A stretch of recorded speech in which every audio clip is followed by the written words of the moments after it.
and welcome to Humor Me. I'm your host, Susanne Boitano. Today we have Boston-based multi-instrumentalist, composer, filmmaker, Joe Kowalski. However, he is best known to Humor Me as the creator of our wonderful theme song, Tears of a Ska. Now let's welcome Joe. Hey Joe, how you doing? Doing well. Thank you very much for having me. Good, it's great to have you here. You're dear to my heart always because you did create the wonderful theme song, which is a combination of Smokey Robinson's Tears of a Clown and the English Beats version, a reggae band. Tell me, what's the process when somebody comes to you with a commission like that to put two songs together and have it balance out? What goes on in your musical mind? I guess I pretty much, obviously, first by listening to each of them, see what the key ingredients are, so to speak, and then work out the chords and what similarities there are. At a certain point, I just kind of start drawing it myself, as it were. Just start playing it and putting together the sounds that I have, because the English beat sounds a certain way. They have a certain guitar sound. I can get close to that, but you're never going to get exact to what other people do. So you start kind of finding your own creation that sits somewhere between them in space.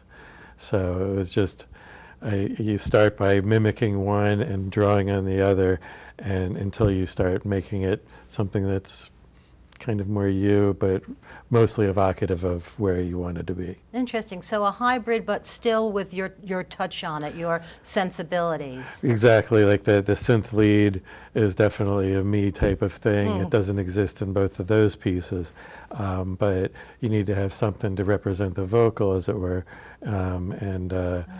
So I just figured I'd try this simple synth sound, and then I made a tweak or two to the melody, just to kind of, I don't know, make it sit nice with that sound.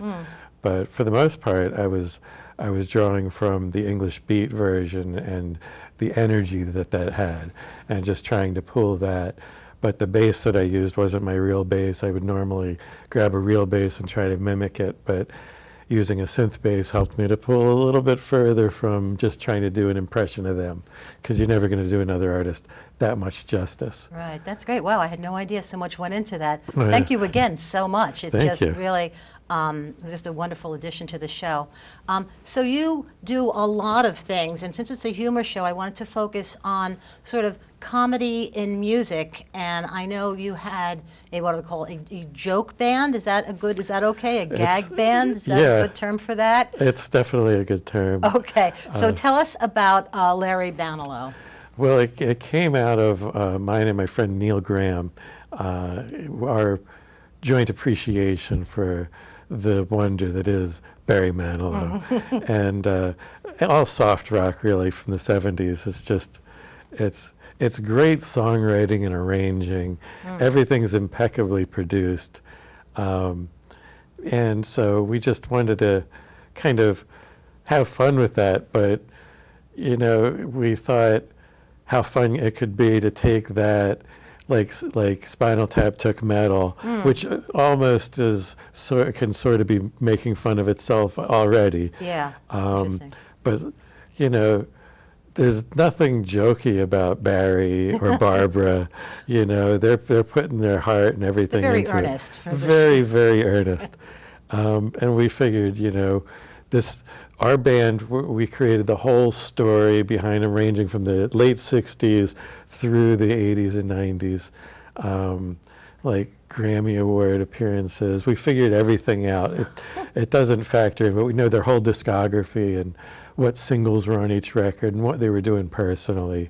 So you took it seriously. You didn't just put together some parody songs. You did a whole backstory. We have fleshed it multiple out. page backstory, a full discography of what year it is, and the band ended up taking a hiatus in the late 80s because they were doing a holiday show with the Rockettes in New York, and the singer lost his place on where he was on the stage, and he toppled over and hit on a timpani for a big boom, and ended up in a coma. So the band kept on with, you know, a nod to the Jim Morrison list, Doors. They did a record without him with recordings of his poetry. So we had it that Banalo continued on with recordings of stuff, but none of it was really useful, really. So, but they just made this record anyway. So yeah, anyway, we just had a glut of ideas, and we knew we were onto stuff when we would be sitting in the studio just cackling. We'd be laughing so hard at stuff. But for the most part, you know, we'd, just like with the Tears of a Ska type of thing, we'd kind of go, what if there was something kind of along the lines Daydream Believer? Or some Monkees song. Okay, well, we've got this song and that song in this era, so we know what sounds are going to need to be there. We might take some chord progressions and make some slight changes and then start making it our own. But the biggest driving force was knowing the characterizations. His character was Virgil Captain Sensitive Stiglitz. And he's a very, very emotional person who falls in love at the drop of a hat. And his big dream is to one day hold a girl's hand, maybe give her a little kiss. And my character was sort of the yang to that, almost literally. I was Randy Bedfellow. And my character apparently could... The porn star name, right? Yeah, he just like seduced the women in the audience just by walking in, you know. And so we had that dichotomy going on, but for the most part, he was in the spotlight. And we would do little shows, covers, and our original stuff. And we just had a lot of fun with it. And half the fun was the reactions of the audience. Yeah. Which is sometimes just absolute slack-jawed shock, like, what am I looking at? We were playing in Worcester at a club known more for metal shows, and we went up there with a pre-recorded, like, worldwide wrestling intros for each band member, running up from backstage and waving. And we did a straight-up serious version of I've Had the Time of My Life from Dirty Dancing. And everybody, like, every time we looked out at the audience, people were just like... They're perplexed. Yeah, they had no idea. And the trick was, of course, to be serious, not be like winking and nodding at them, yes, you know. to keep the illusion going. But the whole drive back from Worcester, we were laughing so hard. It's just like, oh my God, they did not get us at all.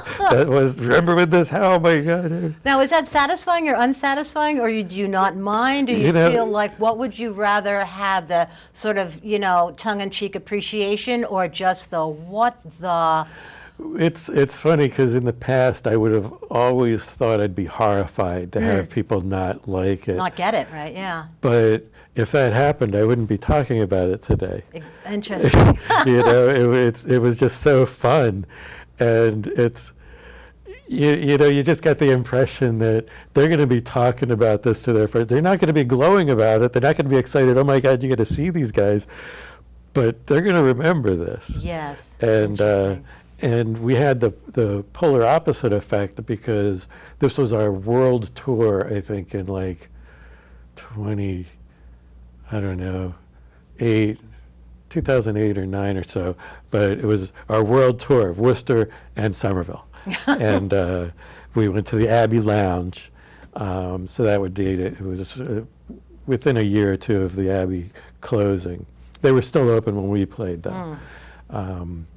It would have been a lot easier if they were closed and they were push us away. But that was our audience. Those were our people. Yeah. A lot of those people had seen us before.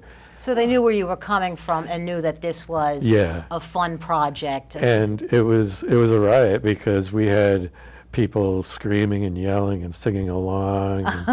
And oh, that's so funny. So yeah, it was a lot of fun with that band. And every once in a while, we'd just get together and come up with an idea for something. I think like 9 years ago, we got together for the last time so far. Neil came over. I'm going to do a song like this, and we came up with pop a wheelie about, being a kid riding your bike around the neighborhood, and we just follow the inspiration. But It's if just we're a not goof, laughing, it's if just we're a not goof. laughing, it's no fun. And if we're laughing, we don't really care if the audience doesn't get it. That's Somebody's going to great. get it, and maybe they'll like It's it. really a project of love, just to Absolutely. see how it works. So I know you've done a lot of soundtracks. What is sort of the elements in a funny soundtrack? Like what, as compared to a horror movie soundtrack, which would be my second question. What, if you're writing a humorous soundtrack, what are your go-to sounds?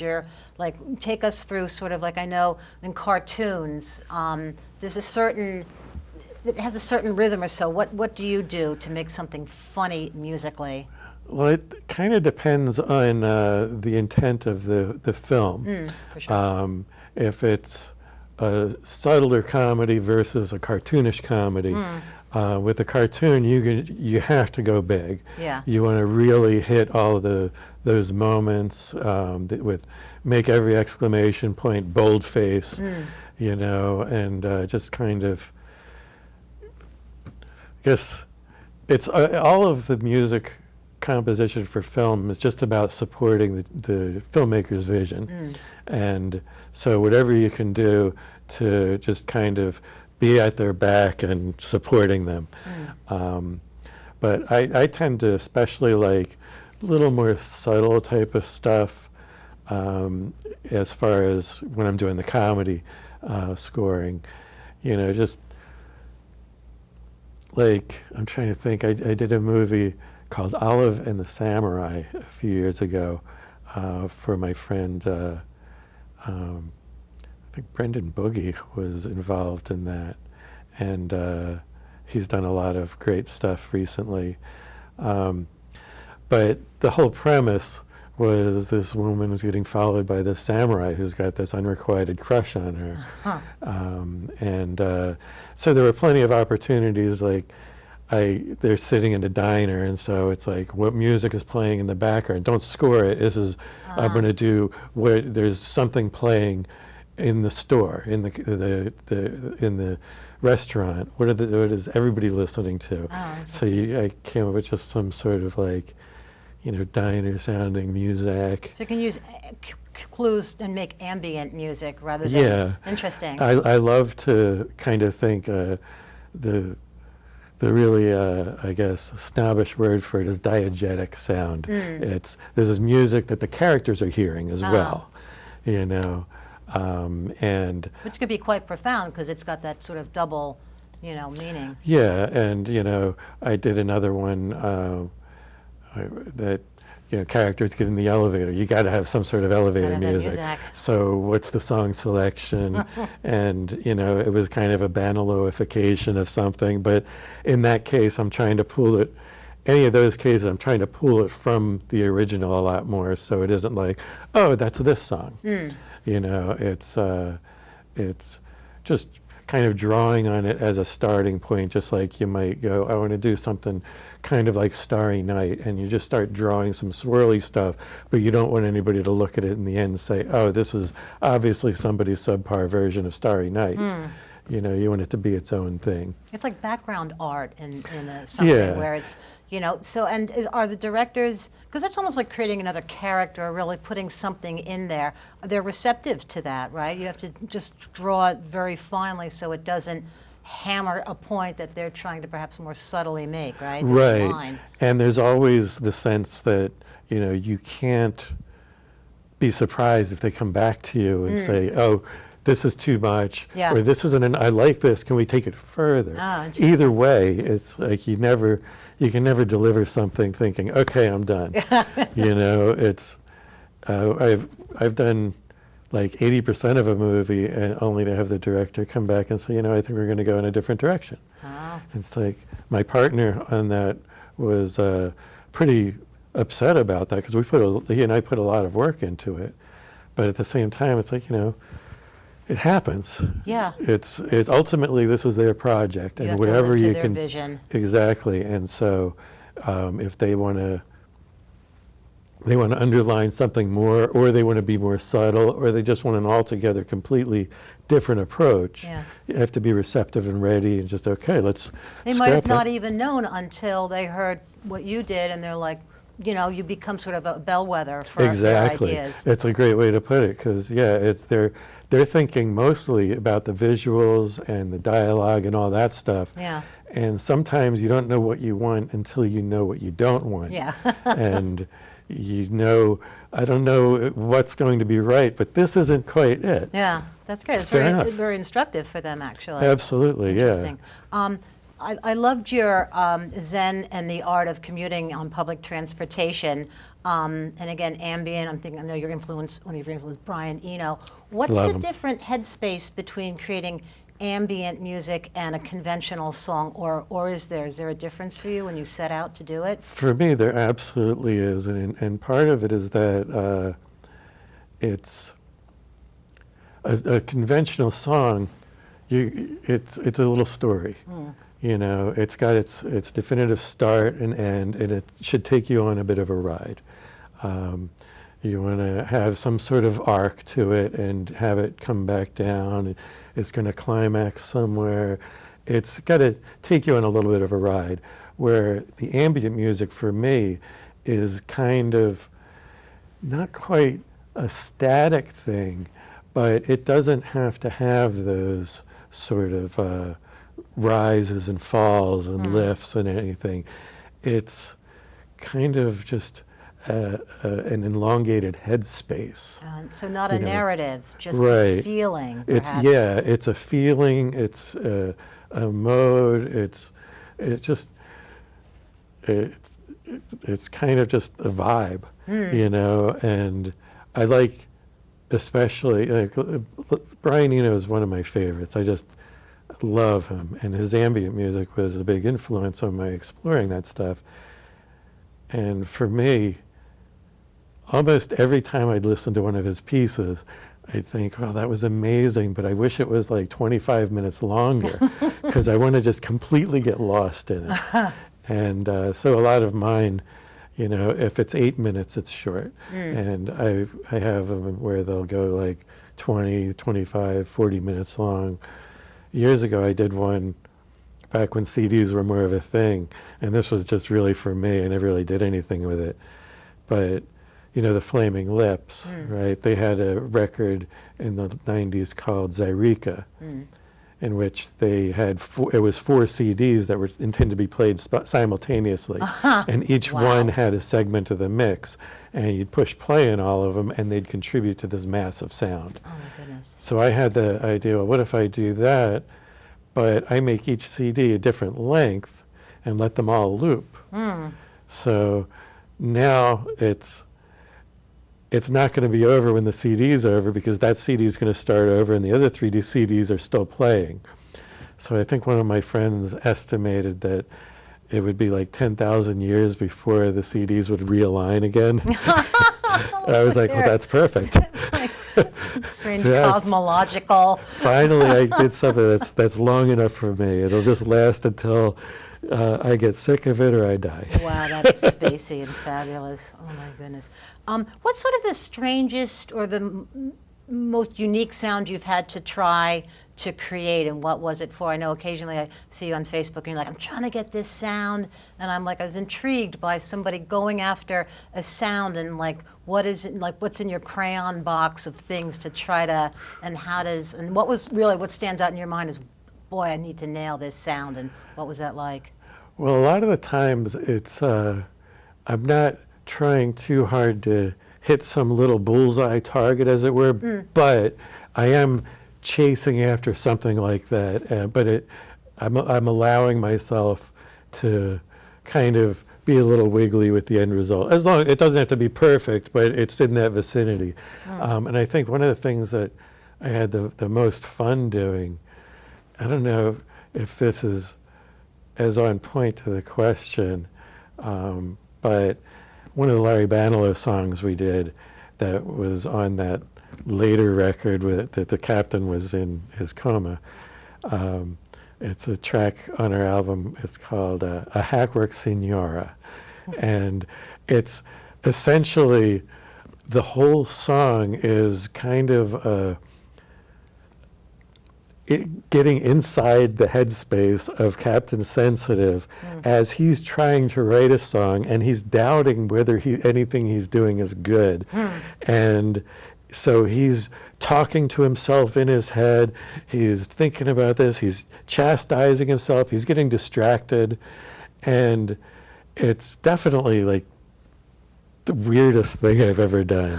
And it just, like, I listened to it years later and was just like, how did this happen? How did this even, I can't even, like, if I were to want to replicate it, I don't even know where I'd You start. have to become possessed by the character and Yeah. then go through whatever And just is kind happening of, there. a lot of it is sometimes just following what's happening in the studio, kind of like Jackson Pollock throwing paint at the canvas, and then, oh, I kind of like the way that shape came up, and let me see what I could do with that. Rather than trying to throw it to form a specific shape, you're following what lands. And if I don't like it, I can erase it, and let me just try something else. Then on another Larry Banilow song, we had, I think this one was Pillow Time, about Captain Sensitive going to sleep and tucking himself in. And he just, we wanted to have these different sounds that kind of insinuate that he's like drifting off and falling into this really weird dream space.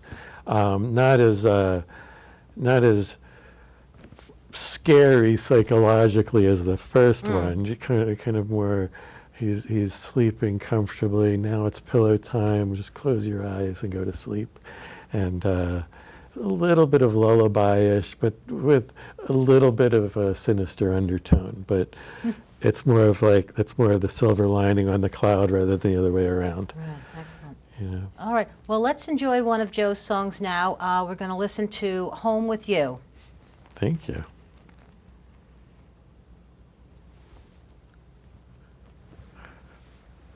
I hope I'm not getting too rambly. No, this is good. Excellent.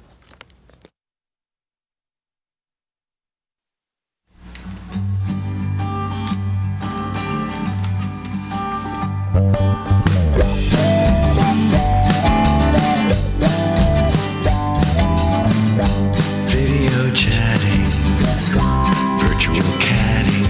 So happy that I'm here at home with you. Tabletop gaming, treasure saving. Every day so dear at home with you. Safe at home. Content enough to lose the phone. I hope that we can stay. Social media, Wikipedia, filling in the gaps at home with you.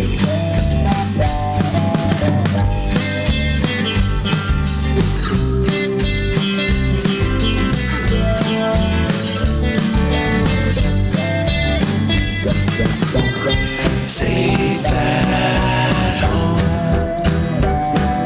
content enough to lose the phone. I hope that we can stay.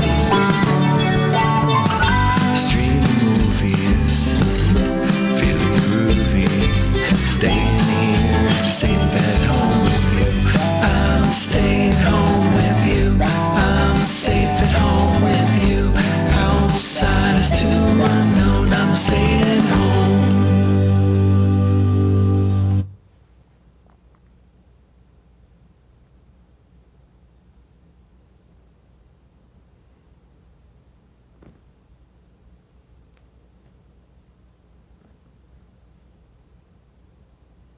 That was great. I love that. Thank Loved you. it the moment I heard it. You had some health issues before we wrap up. So tell me about how that influenced your motivation and then your content as well. It was pretty crazy because it was out of nowhere. So ever since, should I talk about what that was? Sure. All right.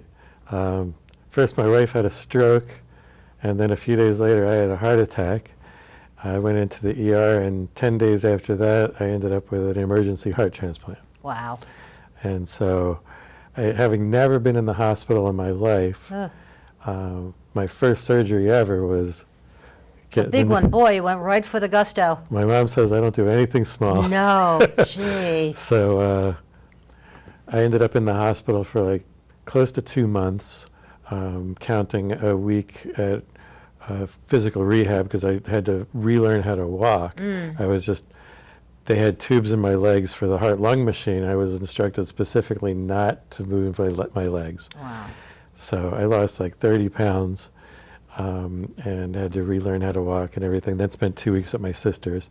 So anyway, as you can imagine, after getting home, it was a lot of time of, almost every week I was going to the hospital for follow-up visits and then testing and then more stuff. And then for the first 6 months of this year, I was doing cardiac rehab. For 2 weeks, I was back in the hospital to get ahead of some organ rejection stuff. So anyway, there wasn't a lot of time to be creative. And the energy wasn't completely there either. When I'd have the time, I would, pretty much be just chilling out. I could just rest right now. So I started doing some writing, and, it's a low-key way of keeping the creativity happening and playing the piano and occasionally working the synths. I don't know that it's directly affected the creativity in terms of output type yet. It's influenced some story ideas, but they're still just like little story nuggets. Like, okay, well that's something. It's like almost a paragraph synopsis rather than here's a short movie script or a longer movie screenplay. But it's definitely a strange thing to have gone through. Yeah, and for sure. I'm looking forward to making another movie at some point and doing some other good projects. But for now, my main project is I'm teaching myself a Thelonious Monk piano piece and reading books about writing, because it's easier to read books about writing than it is to write a book. So I'm figure I'll start there. Well, that's great. Well, we're so happy you're alive and well, and we're Thank able you. to join us for the show. Thank you so much for having me. And to our studio audience, have a happy and healthy new year, and we'll see you next month.